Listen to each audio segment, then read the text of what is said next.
Hello नमस्ते सभी को। मैं ताराराम चौधरी, क्लास 12 का एक टॉपिक है कूलाम बल, कूलाम्स फोर्स, कूलाम्स लॉ के बारे में हमने पढ़ा। उसी के ऊपर एक न्यूमेरिकल प्रॉब्लम उसको सॉल्व करते हैं जो कि 2011 में एनसीईआरटी में पूछा गया है। न्यूमेरिकल्स क्या है उसको एक बार आप पढ़ते हैं, रीडअप करते हैं, फिर समझते हैं क्या क्या गिवन है और फिर क्या फाइंड आउट करना है और कौन सा फॉर्मूला यहाँ पर अप्लाई करने वाले हैं उसको अपन लोग यहाँ पर क्या करते हैं, सॉल्व करते हैं। आइए सबसे पहले न्यूमेरिकल प्रॉब्लम को समझते हैं क्या गिवन है। न्यूमेरिकल प्रॉब्लम ये कह रही है एक निश्चित दूरी पर एक पर्टिकुलर डिस्टेंस है, उस पर दो इलेक्ट्रॉन है और उनके बीच में विद्युत बल कितना लग रहा है, F फोर्स लग रहा है, यहाँ पर F लग रहा है। दो इलेक्ट्रॉन है, इनके बीच की दूरी मान लीजिए R है, तब इनके मध्य बल कौन सा लग रहा है, उनके मध्य बल लग रहा है F लग रहा है।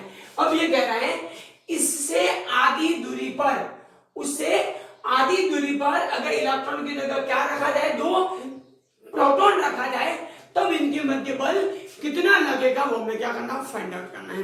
इलेक्ट्रॉन या प्रोटॉन दोनों आवेशित कण हैं, इसलिए यहाँ पर कूलाम का बल का फॉर्मूला लगेगा F इक्वल टू आता है K Q1 Q2 upon R square.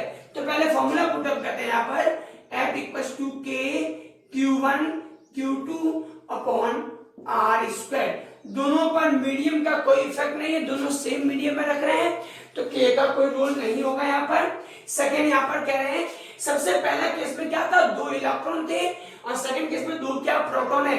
उन दोनों कंडीशन में दोनों पर आवेश, तो दोनों पर क्या होता है, इलेक्ट्रॉन प्रोटॉन दोनों पर चार्ज सेम होते हैं, इसका मतलब चार्ज का भी यहाँ पर कोई रोल नहीं होगा।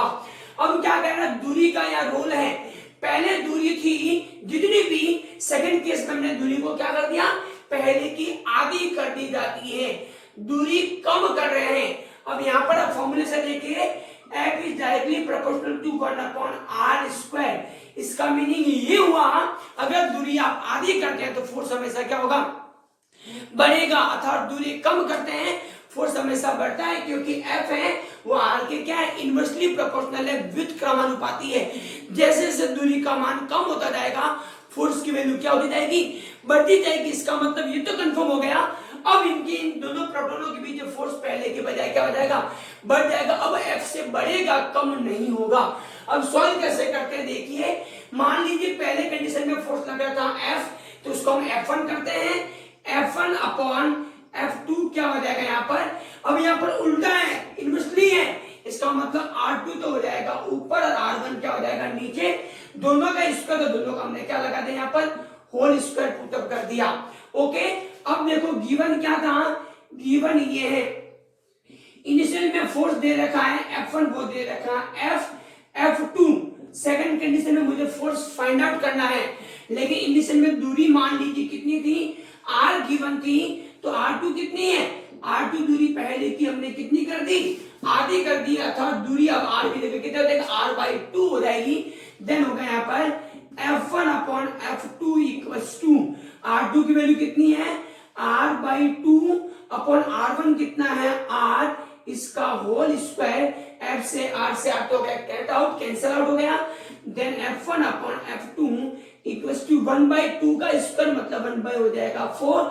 अगर मैं क्रॉस मल्टीप्लाई करता हूं तो F2 क्या आता है, 4F1 अर्थात 4F। F1 की वैल्यू कितनी है, 4F, अर्थात यहां से ये बात कंफर्म होती है अब जो फोर्स लगेगा वो पहले वाले फोर्स का कितना होगा, 4 टाइम्स होगा। कितना होगा, 4 गुना होगा। ओके, और भी कोई प्रॉब्लम्स हैं आप मुझे कमेंट सेक्शन में कमेंट करें और मेरे टेलीग्राम चैनल और यूट्यूब चैनल को ज्यादा ज्यादा शेयर और सब्सक्राइब करें।